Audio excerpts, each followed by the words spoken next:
माननीय हमारे incharge doctor A Sella Kumar ji ने बताया कि पार्लियामेंट में जैसे कि हमारे माननीय Rahul ji leader of the opposition in Lok Sabha वो कैबिनेट रैंक के होते हैं, तो उनका तो मान्यता है as per constitution of India.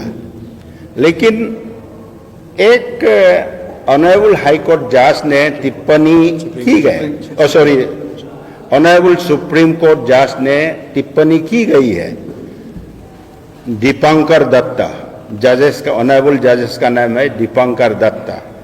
Unnecessarily उन्होंने टिप्पणी की गई है लीडर ऑफ द अपोजिशन, वो अरुणाचल का बारे में नहीं कहना है, बाउंड्री का बारे में, शेयरिंग इंटरनेशनल बॉर्डर का बारे में वो नहीं कहना है।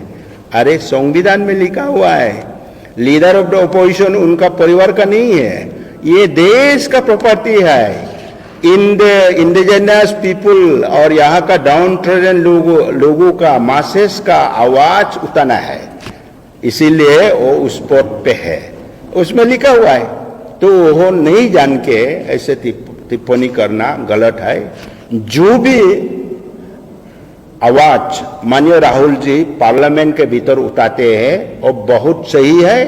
वो मासेस का बारे में, लोगों का हित के लिए, लोगों का कल्याण के लिए, यानी कि हमारे यहाँ बैकवर्ड क्लासेस है, एसटी, ओबीसी सब कुछ है, और या जो भी हो तो सबके लिए वो मुद्दा उतार रहे हैं। और देश का सुरक्षा के लिए unity and integrity of the country, then sovereignty of the country, then international boundary के बारे में और तो उठाना बेहद और जस्टिफाइड है। और हम लोग को चाहिए हमारा बारे में, खासकर हमारे पड़ोसी बहुत बदमाश होते हैं, चाइनीज पीएलए, खासकर पीपुल्स लिबरेशन आर्मी बहुत बदमाश होते हैं। अरुणाचल में हर समय वो आते हैं, खाना बना के, पिकनिक का के, आप बोतलें पेके जाते हैं। वो अंजो में भी तो एक बार मिला था, जो हमारे मान्यवर एमपी साहब टपरगांव ने जो भी उठाया, अपना सरकार को ही उठाया, लेकिन जगह नहीं है, अभी तो सुई हुई है मोदी सरकार, अरुणाचल को क्या नहीं है। उनको सिर्फ वोट चाहिए, उनको सिर्फ दिल से प्यार नहीं, मुंह से प्यार है। हमें केंद्र सरकार दिल से प्यार देना है, मुंह का प्यार, जो मुंह फ्री से बात करके प्यार हम नहीं चाहिए। तो इंटरनेशनल बॉर्डर में हम we are bordering with 3 of the foreign countries, Bhutan, China, then Myanmar. अब देखिए 3 कंट्री से ताल्लुकात है, तो वहाँ चाइनीज खासकर बदमाशी करते हैं। टूटिंग गेलिंग एरिया में बीच बीच में पिकनिक करने आते हैं, वो नो मैंस लैंड को पार कराते हैं, वो बुमला साइड में करते हैं, देन आपका दापोरिजो ऊपर, टक्सिन तालिया का ऊपर में लेमिकिंग साइड में करते हैं। So there are so many fronts from where Chinese enter and intrusion करते हैं। उन लोग आते हैं, पिकनिक मनाते हैं, मौज मस्ती करके चला जाते हैं। और हम नहीं कह रहा हूं कि हमारे इंडियन आर्मी दुर्बल है, वो बहुत सक्षम है, लेकिन उसको कैसे कंट्रोल, नियंत्रण में रखना, कैसे उन लोग को डायरेक्शन देना, शायद उन लोग को ये ज्योग्राफी का बारे में पता नहीं लगता है। अपना ही एमपी इतना मुद्दा उतारा है लेकिन नहीं कर पा रहा है, ये एक है। और एक है 371, आर्टिकल 371A के तहत हम अरुणाचल वालों को राज्य का दर्जा दिया गया था। उस समय का केंद्र सरकार ने माननीय स्वर्गीय भारत रत्न राजीव गांधी का नेतृत्व में उन्होंने प्यार से इस्तीफा दिया। इस्तीफा लेना भी बहुत मुश्किल होता है, आराम से नहीं मिलता है, लेकिन उस समय प्यार से इस्तीफा दिया। हमारे लोगों ने प्यार से स्टेटहुड ले लिया। और हम अभी बोलेगा कि हमारा पूर्वजों ने गलती किया, गलती तो उस समय at that point of time जो सोच विचार अलग था, डिमांड मांगे अलग था। लेकिन आज जो साइंटिफिक एज आ गया, हमारा यहाँ डेवलप भी आ गए हैं, तो इसीलिए अभी हम लोग ने अच्छी तरह देखा है तो उसमें गलतियां थी। जैसे कि we are not given statehood at far with that of article 371A एंड article 371G of Nagaland and Mizoram. तो इसमें हानिकारक क्या है, उसमें लेकुना क्या है कि इसमें हम लोग को जो मिट्टी है हमारा, ये ओनरशिप राइट्स लैंड में नहीं है। नेचुरल रिसोर्सेस में we are not having ownership right. अब देखिए, मैं उदाहरण देता हूँ, डैम गेरुकामुख डैम में अरुणाचल वालों को 12%, डेवलपर्स एंड सेंट्रल गवर्नमेंट 88% ले जाता है। अगर उसको कुछ हद तक 50-60% या 80% हम सबको अगर अरुणाचल प्रदेश वासियों को कर दे, ये स्टेटहुड एक्ट को पार्लियामेंट के भीतर संशोधन लाके, तो हमारा कितना जो हम केंद्र सरकार का ऊपर निर्भर करते हैं, डिपेंडेंसी ऑन इकोनॉमिक पैकेज दूर हो जाएगा। हमारा यहाँ बंदर है, तेल का बंदर है, कोयला का बंदर है, डोलामाइट का बंदर है, सब कुछ यहाँ है। हाइड्रो पावर हम लोग बहुत लगा सकते हैं। तो ये gold mine of India Arunachal Pradesh, उसको सही ढंग से एक्सप्लॉयटेशन करना जरूरी है। Keeping the view sympathy that यहाँ का इंडिजिनस को एक्सप्लॉयटेशन नहीं करना है।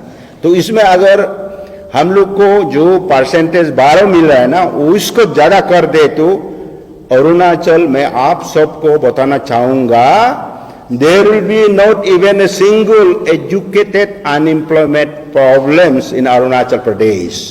ऑल डिपार्टमेंट का जितना उर्दार हो जाएगा, सब कुछ बढ़िया हो जाएगा। ऑल डिपार्टमेंट डेवलपमेंट पैकेजेस सारा डिस्ट्रिक्ट में होगा, सारा समाज का पास होगा, और रोड कनेक्टिविटी बढ़िया होगा। अभी तो नहीं हो रहा है, रिकरिंग एक्सपेंडिचर होते जा रहा है। फिर हम लोग का किटी यानी कि तिजोरी कमजोर होते जा रहा है, केंद्र से भीख मांगना पड़ता है, पॉलिटिकल अनस्टेबिलिटी हमेशा रहती है बिकॉज ऑफ दिस रीजन्स। सो हमारा पास सब कुछ है लेकिन हम गरीब हैं। बजाय ये प्रोविजंस में हम लोग को सही ढंग से नहीं दिया गया। ये हमने हमारे इंचार्ज और मैं माननीय राहुल जी से बात किया गहराई से। उन्होंने दिल से बोला कि अगर इसको मैं अच्छा से विचार करूंगा और उसको कम से कम जंगल जमीन ट्राइबल लोगों का होना है, इसका मैं देख लूंगा। अगर भविष्य में पावर में आती है तो और टू प्रोविजंस टू उन्होंने आश्वासन दिया कर देने के लिए। और बीजेपी सरकार तो करेगा नहीं, ये हम लोग से उसूलने के लिए ये कर रहा है। वो इम्पोजिशन करेगा, पेपर बनाओ, ये बनाओ, आखिरकार पैसा देते नहीं है। That is the tactics of the central government as of now. तो कांग्रेस स्टेटहुड दिया, कांग्रेस पार्टी ने स्टेटहुड दिया माननीय राजीव जी का नेतृत्व में उस समय। अभी भी माननीय राहुल जी आएगा तो इसका समाधान होगा, सॉल्यूशन होगा। तो आप सब का माध्यम से मैं पूरे अरुणाचल वासियों को मैं अनुरोध कर रहा हूँ, विनती कर रहा हूँ, आने वाला दिन में जो भी हो, पंचायत इलेक्शन आए, म्युनिसिपल इलेक्शन आए, एमएलए एमपी इलेक्शन आए, भारी बहुमत से कांग्रेस पार्टी को जितवाना है, तो ये सब प्रॉब्लम सॉल्व हो जाएगा। ये सॉल्व होने का धंधा में नहीं है, ये प्रॉब्लम क्रिएटर है। कांग्रेस प्रॉब्लम सॉल्यूशन दे सकता है। तो ये मेरा कहना है। और शुभ आप सब जानते हैं बर्निंग इशू सूप, सियांग अपर मल्टीपर्पज प्रोजेक्ट। अब देखिए, कांग्रेस पार्टी देश का हित में है, लोगों का हित में है, ट्राइबल लोगों का हित में है, अरुणाचल लोगों का हित में। हमारा कहना है कि डैम को हम मोट बनाओ नहीं बोल रहे हैं। We welcome dam and development. Dam होना है, डेवलपमेंट होना है, विकास होना है, लेकिन जो अभी हाल ही में प्रपोजल है, जो सूप का माध्यम से 11,000 मेगावाट 11,000 मेगावाट बनने से हमारे 27 यानी कि 27 विलेजेस टोटली सबमर्ज। देन वो तो सबमर्ज नीचे में रहेगा, उसका साथ में मोर देन 150 to 2 lakhs जो डिस्प्लेस हो जाएगा, और माने पेरी ऑफ सियांग बेसिन में जो लोग रहते हैं और डिस्प्लेस हो जाएगा। और डिस्प्लेस होने से हम वहाँ का आदि गालो मिसिंग समाज और अन्य समाज कहाँ जाओगे? अरुणाचल में भी और जमीन नहीं है, तो जाए तो कहाँ जाए, रहे तो कहाँ रहे? ये तो डेवलपर का हित में काम कर रहा है। Arunachal government is not speaking, it is the NSCP other developers corporators speaking. Government लोगों का हित में काम करना चाहिए। तो हम कहते हैं कि उसको छोटा छोटा बनाइए, 11,000 छोड़ के आप ज्यादा भी बनाइए, बट जहां जान माल का नुकसान ना हो, डिस्प्लेसमेंट कम हो। हमारे अपर सियांग का जो डिस्ट्रिक्ट हेडक्वार्टर यिंगक्योंग पूरा चला जाता है, पानी का अंदर डूब जाता है। हमारा जो गेकू का टाउन ADC हेडक्वार्टर पानी में डूब जाता है, और बाकी को तो छोड़िए, सर्कुलर हेडक्वार्टर्स बाकी को छोड़िए। देन जितने भी इनहेरिटेड लैंड प्रॉपर्टीज, हमारे जो एग्रीकल्चर WRC फील्ड्स, हमारे बहुत सा ये है कम्युनिटी लैंड और प्राइवेट लैंड सब डूब जाते हैं, तो लैंडलेस हो जाएगा अपना ही जगह में। तो इसीलिए हम लोग का मांग है कि कम से कम हम लोग को दया कीजिए, सरकार जो अफेक्टेड फैमिलीज लोग को दया कीजिए। जो सियांग इंडिजिनियस फार्मर्स फोरम का नाम से हमारे जो अफेक्टेड सब ने ये माध्यम से ऑर्गेनाइजेशन का माध्यम से मांग कर रहा है कि ज़्यादा हाइट मत बनाइए, कम कीजिए, हम लोग का बात मानिए। और आज तो ये आश्चर्य बात है कि राज्य सरकार वहाँ जाते नहीं है, कोई रिप्रेजेंटेटिव भेजते नहीं है, भेजता है तो पॉलिटिकल रिप्रेजेंटेटिव, कोई वहाँ जाते नहीं है, जमीनी हकीकत को उन लोग इंक्वायरी नहीं करते, बातचीत नहीं करते, हमारे गांव वालों से बात नहीं करते, ऊपर से इम्पोजिशन। मीटिंग होती है तो ईटानगर में, अरे ईटानगर सियांग है क्या? हाँ, ईटानगर कैपिटल है, यहाँ भी कर सकते हैं, लेकिन वहाँ अफेक्टेड जगह में जाइए ना। यहाँ CM सेक्रेटरी ने बैठ के डिसीजन लेना, वहाँ का लोगों को नजरअंदाज करना गलत बात है।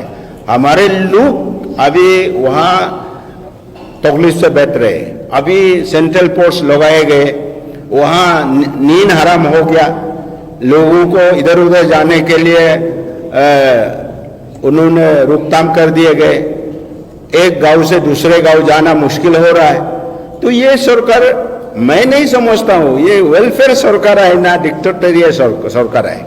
राज्य सरकार को ठोस कदम उठाना चाहिए, लोगों का कॉन्फिडेंस लेना चाहिए। Without taking the confidence of the people जबरदस्त करना तो जायज नहीं है डेमोक्रेसी में। तो अगर कल को भगवान बोला करे, ईसा मसीह बोला करे, अल्लाह बोला करे, डोंजी पोलो बोला करे, हम अगर सरकार में आएगी तो उसका सुनवाई होगा, पब्लिक का डिमांड से होगा, पब्लिक को पूछताछ करेगा। हमारे वहाँ गाँव में बहुत है, जैसे रीगा, पारोंग, रियू, बेगिंग, और वहाँ ऊपर में यिंगक्योंग में बहुत है कारको, उस तरफ में Ramsingh, Tuting, Geling and Boleng Circle, Pangan Circle और पंकांग सबको हम लोग जेंगेंग सबको पूछेंगे, गेकू को पूछेंगे, कोमकार को पूछेंगे, पूछ के हम लोग काम करेगा। रिव को पूछेंगे, जबरदस्त हम लोग नहीं करेगा। ये मैं on behalf of all ranks and file of the state and on behalf of हमारे पार्टी का तरफ से मैं आज भाषण दे रहा हूँ इन प्रेजेंस ऑफ मेरे हाई कमान, हम सब का हाई कमान का उपस्थिति में मैं आज भाषण दे रहा हूँ। विद दिस आई थिंक मैं आप सबको विस्तार से समझा दिया गया। बहुत बहुत धन्यवाद। आप